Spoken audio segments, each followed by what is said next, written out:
বর্ষাকাল মানেই বাঙালির মনে শুধুই ইলিশের উচ্ছ্বাস। আর এই সময় বাজারে প্রচুর ইলিশ মাছের আনাগোনা চলতেই থাকে। আর সেটা দিয়ে কি রেসিপি বানানো হবে সেটা নিয়ে দ্বিমত থাকবেই। তবে এইভাবে একবার ইলিশ মাছের রেসিপি বানিয়ে দেখুন, আমার মনে হয় অন্য রেসিপি করা ভুলে যাবেন। বেঙ্গলি ফুড ডায়ারিসের পক্ষ থেকে সবাইকে স্বাগত জানিয়ে চলুন তাহলে রেসিপিটা শুরু করি। ইলিশ মাছের এই রেসিপিটা বানানোর জন্য প্রথমেই সরষেটা নিয়ে নেব। আমি এখানে 4 টেবিল চামচ কালো সরষে, 1 টেবিল চামচ পোস্ত আর 5-6টি কাজু বাদাম জল দিয়ে ধুয়ে নেব। এরপর অল্প জল দিয়ে ভিজিয়ে রাখতে হবে। আপনাদের হাতের কাছে সাদা সরষেটা থাকলে সাদা সরষে আর কালো সরষে দুটোই হাফ হাফ করে ব্যবহার করতে পারবেন। এখন এর সাথে 5-6টি কাঁচা লঙ্কা, হাফ চা চামচ লবণ আর সামান্য একটু হলুদ গুঁড়ো দিয়ে দিলাম। এখন একটু সব কিছু মিশিয়ে নিয়ে মিক্সিতে ব্লেন্ড করে নিতে হবে। চাইলে আপনারা শিলেও বেটে নিতে পারেন। আমি মিক্সিতে ব্লেন্ড করে নেব, তাই একটু সরষের তেলও দিয়ে দিয়েছি। আমি এখানে 800 গ্রাম ওজনের একটা ইলিশ মাছ কেটে নিয়েছি। মাথাটা রেখে দিয়েছি, অন্য রেসিপি বানাবো।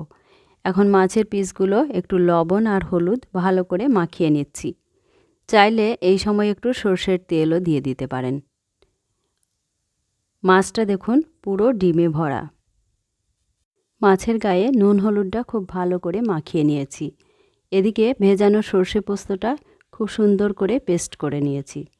তবে মিহি পেস্ট না হলে একটু জল মিশিয়ে নিয়ে ছেঁকে নিতে হবে। এতে করে সর্ষে বাটার স্বাদ এবং সুগন্ধ দুটোই অটুট থাকবে।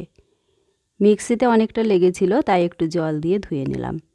এখন এর সাথে 1 চা চামচ লবণ, হাফ চা চামচ হলুদ গুঁড়ো আর 1/3 কাপ সর্ষের তেল দিয়ে দিলাম।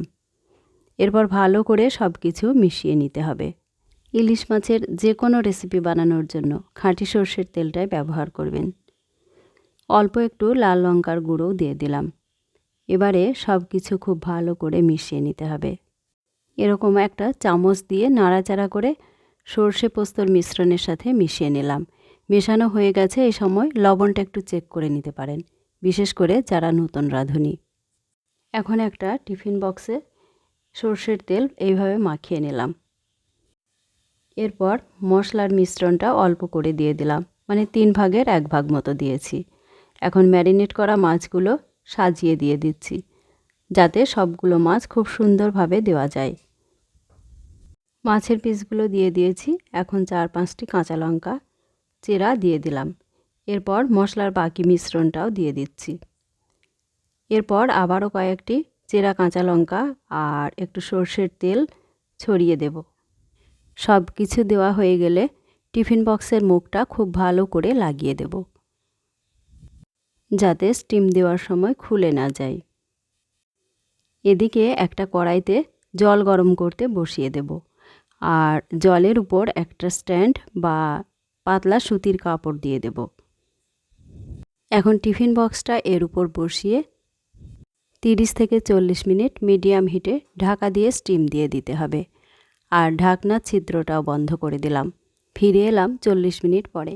টিফিন বক্সটা নামিয়ে একটু ঠান্ডা করে নিয়েছি, তারপরে সাবধানে মুখটা খুলে নিয়েছি। গরম ভাতের সাথে এই রকম ভাপা ইলিশ থাকলে আর কোনো পদই লাগবে না। ইলিশ মাছ থেকে কতটা তেল বার হয়েছে দেখুন, আর সারা বাড়ি ইলিশের সুগন্ধে মম করছে। রেসিপিটা ভালো লাগলে চ্যানেলটা সাবস্ক্রাইব করার অনুরোধ রইল। সবাইকে অসংখ্য ধন্যবাদ।